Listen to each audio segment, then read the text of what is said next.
Nagsimula ang pelikula sa isang malamig at tahimik na gabi. Malayo sa alinmang bayan, makikita ang isang nag-iisang bahay sa gitna ng kagubatan. Doon, ipinakita ang isang lalaki, na ang mukha ay nababahiran ng takot, ang lumabas mula sa kakahuyan na may hawak na isang kumikislap na lampara. Tumakbo siya sa loob ng bahay, kung saan ang kanyang asawa ay desperadong nagsusumamo sa kanya. Gayunpaman, sinabi niya lang sa kanya na dapat niyang dalhin ang kanilang anak sa gitna ng kagubatan at iwan sila doon. Kahit nalabag sa damdamin, isinama ng lalaki ang kanyang dalawang anak na sina Hansel at Gretel, at iniwan sila sa gitna ng kakahuyan. Ilang oras na naghintay ang dalawang bata, umaasang babalik ang kanilang mga magulang para sa kanila. Ngunit habang lumalamig ang gabi at unti-unti nang nawawalan ng pag-asa, nagpa siya ang dalawa na galugarin ang madilim na gubat. Makalipas ang ilang sandali ng paglalakad, napadpad sila sa isang hindi kapani-paniwalang tanawin. Isa itong bahay na gawa sa gingerbread, na ang mga dingding ay natatakpan ng matatamis na candy. Dahil sa gutom, kumain ang dalawa, nang biglang bumukas ang pintuan. Nang walang kamalay-malay sa panganib, pumasok ang dalawang bata sa bahay. Dito nabunyag na hindi ito ordinaryong bahay, at pag-aari ito ng isang cannibal na witch, na agad na binihag ang dalawang bata. Pinilit niya si Gretel na maging kanyang alipin, habang si Hansel naman ay ikinulong niya sa isang hawla, at pinataba siya ng walang katapusang candy. Makalipas ang ilang linggo, nagpa siya ang witch na oras na para lutuin si Hansel at inilabas siya sa hawla. Ngunit sa sandaling yun, nakaalpas si Gretel sa kanyang mga chain at kumuha ng isang kutsilyo. Nang makita ito, ang mangkukulam ay nagpalabas ng isang magic spell, ngunit sa pagkabigla ng lahat, ang mahika ay walang epekto kay Gretel. Pagkatapos ay itinulak siya ng dalawang bata, at itinapon siya sa isang nagliliyab na oven. Ang trauma na ito ang humubog sa magkapatid, at dahil hindi sila tinatabla ng anumang spell, lumaki sila bilang mga professional witch hunter, na merong nakakatakot na reputasyon. Makalipas ang ilang taon, lumipat ang eksena sa bayan ng Augsburg. Sa mga oras na yun, ang local sheriff na si Berenger, ay malapit na sanang patayin ang isang magandang dalaga na nagngangalang Nina, na inakusahan siya bilang isang mangkukulam. Sa kabutihang palad, ang malaki na ngayong sina Hansel at Gretel ay dumating sa tamang oras para iligtas ang inosenteng babae. She's not a witch. Ang mayor ng bayan, si Mayor Engelman, ay inanunsyo sa mga tao na upang protektahan ang bayan mula sa itim na mahika at upang mahanap ang maraming mga nawawalang bata, nirentahan niya ang sikat na magkapatid na ito. My name is Gretel. This is my brother Hansel. Hindi lubos na sinang-ayunan ni Sheriff Berenger ang desisyong ito, na humantong kay Gretel na baliin ang kanyang ilong. Don't! Just don't. Pagkatapos nito, pinapunta ng mayor ang magkapatid sa isang kakaibang cottage sa Northern Forest, at hiniling sa dalawa na simulan ang kanilang pag-iimbestiga doon. Sa loob ng cottage, natuklasan ni Gretel ang isang nakakatakot na mangkukulam. Sumiklab ang isang matinding laban, kung saan ginamit ni Gretel ang kanyang automatic crossbow, ngunit mabilis na nakatakas ang mangkukulam gamit ang kanyang walis. Habang lumilipad sa kakahuyan, si Hansel naman ay nagpaputok ng isang shot at pinabagsak ang witch sa lupa. Hinabol ni Hansel ang bumagsak na mangkukulam at sa kanilang pagtakbo, iniwasan niya ang mga nakamamatay na spell nito. Sa paglipad ng mga spells, nagsiliparan din ang mga bala, at hindi maiiwasan ang isang matinding labanan. Sa huli, pagkatapos ng matinding pakikibaka, ang magkapatid na hunter ay matagumpay na napatay ang mangkukulam. Pagbalik sa nayon, ipinaalam ni Hansel at Gretel sa alkalde ang tungkol sa Blood Moon. Ang celestial event na ito ay mangyayari sa loob ng 3 araw, at isang beses lang itong nangyayari sa isang henerasyon. Para sa mga mangkukulam, ito ay isang sagradong gabi, at naniniwala sila na ito ang dahilan kung bakit maraming bata ang dinudukot. Upang tulungan sila sa delikadong kakahuyan, ipinakilala ng alkalde ang isang local outcast na nagngangalang Jackson, na alam ang pasikot-sikot sa kagubatan. Gayunpaman, nagpa siya ang magkapatid na gawin ito kinabukasan, dahil masyadong mapanganib kung gagawin ang misyon kapag gabi. Sa kabilang banda, ang napahiya namang si Sheriff Berenger ay nagpas siyang gawin ang mga bagay-bagay sa kanyang sariling mga kamay. Kumuha siya ng isang grupo ng mga mersenaryo para hanapin ang mga mangkukulam, umaasa na pagmumukain nitong mahina ang alkalde at para maagaw niya ang kapangyarihan para sa kanyang sarili. Kalaunan ng gabing yun, sa kanilang paglalakbay sa masukal na kagubatan, ang mga lalaki ay nagtayo ng kampo at nagsindi ng apoy, at mayabang na nagtawanan tungkol sa kanilang napakadaling misyon. Gayunpaman, ang kanilang kayabangan ay naging panandalian lamang. Mula sa madilim na sulok, isang nakakapanindig balahibong presensya ang biglang nagpakita. Lumalabas na siya si Muriel, ang Grand Evil Witch. Walang awa niyang pinatay ang bawat isa sa mga lalaki.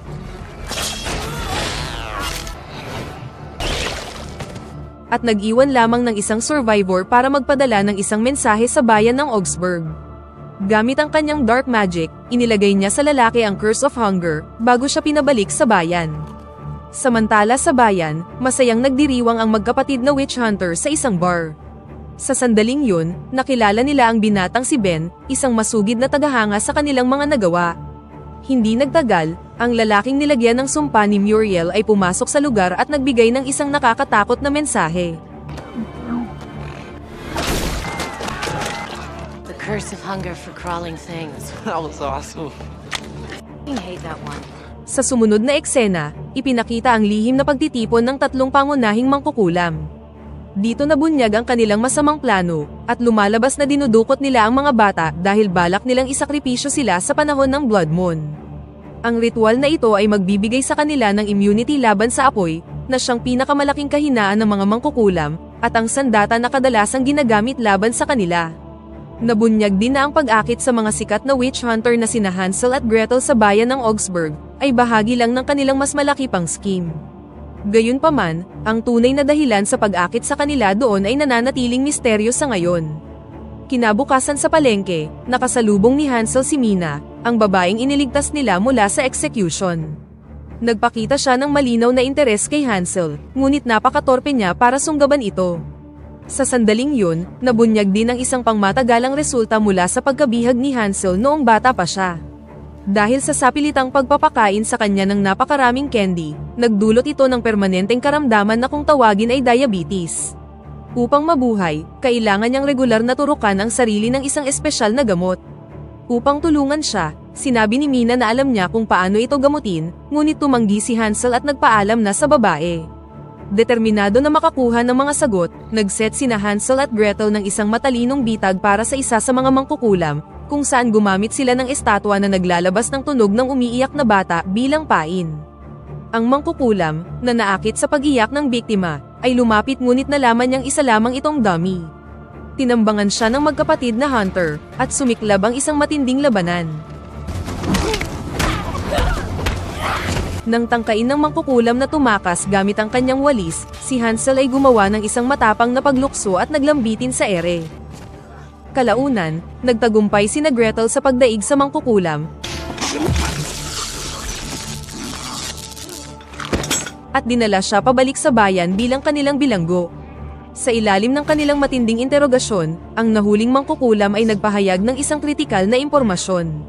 Para gumana ang ritual, ang mga mangkukulam ay nangangailangan ng eksaktong 12 bata. Sa mga detalyeng yun, isang bata na lang ang kinakailangan nilang dukutin. Tinuya din niya ang 2 hunter, at sinabi na ang 2 niyang kasamahang mangkukulam ay patungo na ngayon para kunin ang bata. Nang malaman ang detalye ng sunod na bibiktimahin, agad na tumakbo si Hansel upang protektahan ang huling bata, habang si Gretel naman ay nanatili upang bantayan ang mapanganib na bilanggo. Sa labas, naglunsad si Muriel ng direktang pag-atake sa bayan. Hindi nagtagal, personal niyang hinarap si Gretel, habang ang pangatlo namang mangkukulam na nagngangalang Clara, ay nagtungo na sa huling bata. Sa huli, matagumpay na nakuha ni Clara ang batang babae at ibinigay siya sa isang napakalaki at masunuring troll na nagngangalang Edward, para dalhin ito sa kanilang headquarters. Ngayong malaya na siyang makakalaban, ibinaling ni Clara ang kanyang atensyon kay Hansel, at nagkaroon sila ng isang matinding laban. Dahil dito, sinubukang tumakas ni Clara gamit ang kanyang walis, ngunit muling ipinakita ni Hansel ang kanyang signature move at kumapit sa walis habang papaalis ang mangkukulam. Samantala sa bayan, naipit si Gretel sa isang mahirap na pakikibaka laban sa napakalakas na si Muriel. Sa kanilang laban, mabilis na nakuha ni Muriel ang kontrol, ngunit sa halip na patayin si Gretel, inihayag niya ang isang nakakagimbal na katotohanan. Hindi niya maaaring patayin si Gretel dahil siya ang panghuli at pinakamahalagang sangkap para sa Blood Moon ritual. Sa sandaling yun, ang local tracker na si Jackson, ay nakarecover at inatake si Muriel gamit ang kanyang sandata. Sa sobrang galit, ihinagis niya si Gretel palabas at pagkatapos ay ibinaling ang kanyang galit kay Jackson. Sa kaguluhan, ang tagahangang si Ben ay matapang na pumasok sa eksena at tinulungang makatakas ang walang malay na si Gretel. Kinaumagahan, nagising si Gretel sa isang kakaibang lugar, at lumalabas na ito ang bahay ng binatang si Ben. What are you doing? Cleaning. Habang lumilinaw ang kanyang isipan, isang napakalaking sikreto ang malapit ng mabunyag. Habang tinitingnan ang mga kakaibang koleksyon ng artifact ni Ben, dumapo ang kanyang mga mata sa isang drawing, ang larawan ng kanyang ina. Ipinaliwanag ni Ben na ang babaeng ito ay isang mangkukulam, ngunit nakatira siya malayo sa bayan. Hindi niya ipinagtapat ang kanyang tunay na kalikasan, ngunit dahil sa isang tsismis, natuklasan ng mga taong bayan ang katotohanan at sinunog siya. Nang marinig ito, hindi maiwasang malito ni Gretel, at nagmamadali siyang lumabas para hanapin ang kanyang kapatid. Sa kabilang banda, makikita si Hansel na nakabitin sa mga sanga ng puno, matapos siyang mahulog sa walis ng mangkukulam. Ilang sandali pa, dumating si Mina at tinulungan siyang makapunta sa ibaba. Habang marahan niyang ginagamot ang kanyang mga sugat, sinabi ni Mina na mas makakabuti kung lulusong na lang siya sa mahiwagang tubig. Gayunpaman, sinabi ni Hansel na meron siyang masamang karanasan dito at tumangging gawin ito. Para makumbinsi siya, nakahubad na nauna si Mina at inimbitahan si Hansel na samahan siya. Doon, nakita ni Hansel ang kabaitan sa puso ni Mina at unti-unti nang nahulog sa kanya. Kasabay nito, hinahanap ni Gretel ang kanyang kapatid sa gubat, nang bigla siyang tambangan ni Sheriff Berenger at ng kanyang mga natitirang tauhan. Sinisi nila ang magkapatid sa mga nangyayaring kaguluhan, at walang awang inatake siya. Lingid sa kaalaman nila, si Edward, ang troll na naglilingkod sa mga mangkukulam, ay tahimik na pinapanood sila sa malapit. Sa isang nakakagulat na twist, pinatay ni Edward ang mayabang na sheriff at pati na rin ang kanyang mga tauhan, na nagligtas kay Gretel mula sa tiyak na kamatayan. Tinanong ng nalilitong si Gretel kung bakit niya siya iniligtas, at sumagot lang si Edward na ang mga troll ay ipinanganak upang maglingkod sa mga mangkukulam, na nagpapahiwatig na si Gretel ay kanyang master. Kinagabihan, habang hinahanap ang kanyang kapatid, dumating si Hansel sa isang sira-sirang bahay sa kakahuyan. Maingat siyang pumasok, ngunit nasa loob na si Gretel, na inatake siya sa pag-aakalang isa siyang kalaban. Sa huli, nakilala ni Gretel ang kanyang kapatid at binitawan na siya. Habang sinisiyasat ang maalikabok at nabubulok na bahay, nadiskubre nila ang isang nakakakilabot na katotohanan. Ang lugar ay malinaw na bahay ng isang mangkukulam, ngunit mas nabigla sila nang ma-realize na ito ay ang kanilang tahanan noong mga bata pa sila, ang mismong lugar na kanilang tinirhan bago sila dinala ng kanilang ama sa kakahuyan. Nang mapuno ng emosyon, sinabi ni Gretel kay Hansel ang katotohanang natutunan niya kay Ben, kung saan naniniwala siyang mangkukulam ang kanilang ina. Sa sandaling yun, lumitaw si Muriel sa pintuan. Ngayong naisiwalat na ang lahat ng lihim, inihayag na ni Muriel ang buong kwento. Sinabi niya sa magkapatid na ang kanilang ina na si Adriana, ay hindi isang masamang mangkukulam, kundi isang magaling at napakalakas na White Witch. Sila ang mga mangkukulam na hindi kailanman ginamit sa maling paraan ang kanilang mga kapangyarihan at tumangging magsanay ng dark magic. Umibig si Adriana sa isang tao, namuhay ng masaya, at nagkaroon ng 2 anak. Ipinaliwanag ni Muriel na para makumpleto ang Blood Moon Ritual, kailangan ng mga mangkukulam ang puso ng isang White Witch. Ngunit napakalakas ni Adriana para matalo siya ni Muriel, kaya gumawa si Muriel ng isang malupit na plano. Sa halip ay nagpasya siyang kunin ang puso ni Gretel, dahil minana ni Gretel ang kapangyarihan ng kanyang ina. Upang madispatcha si Adriana, nag-anyong tao si Muriel at nagpakalat ng tsismis sa bayan na si Adriana ay isang mangkukulam. Sa takot, ang mga taong bayan ay sinunog si Adriana, at pagkatapos ay binitay ang ama ng magkapatid sa tabi mismo nito. Nang marinig kung paano nasira ang kanyang pamilya, napuno ng matinding galit si Hansel. Inatake niya si Muriel, ngunit napakalakas nito, at walang kahirap-hirap siya nitong sinaksak. Kalaunan, nagkamalay na si Hansel at nakita ang sarili na ginagamot ni Mina. Pinainom siya nito ng kakaibang likido, at himala namang nagsara ang kanyang mga sugat. Sa sandaling yun, isa pang sikreto ang nabunyag kay Hansel. Lumalabas na si Mina ay isa ring White Witch, at binabantayan niya sila. Ipinaliwanag ni Mina kay Hansel na dinala ni Muriel si Gretel sa bundok para sa Witch Sabbath, isang napakalaking pagtitipon kung saan ang lahat ng mga mangkukulam ay magsasama-sama, upang isagawa ang kanilang ritual sa ilalim ng Blood Moon. Nang ma-realize na magiging mahirap ang paparating na laban, ginamit ni Mina ang ritual ni Adriana, at pagkatapos ay nilagyan ng blessing ang lahat ng sandata ni Hansel, na nagbigay dito ng banal na kapangyarihan laban sa mga masasamang mangkukulam. Ngayon, si Hansel, Mina, at ang kanilang kaibigan na si Ben, ay sinimulan na ang isang desperadong misyon upang iligtas si Gretel at ang mga dinukot na bata. Habang naglalakbay sila sa mapanlinlang na kakahuyan, naglagay si Hansel ng matatalinong bitag sa daan upang mahuli ang sinumang mga tumatakas na mangkukulam. Iniabot niya kay Ben ang isang shotgun, at inutusan siyang magtago at magbigay ng cover. Pagkatapos nito, pumunta na sina Hansel at Mina sa gitna ng bundok kung saan nagtitipon ang mga mangkukulam.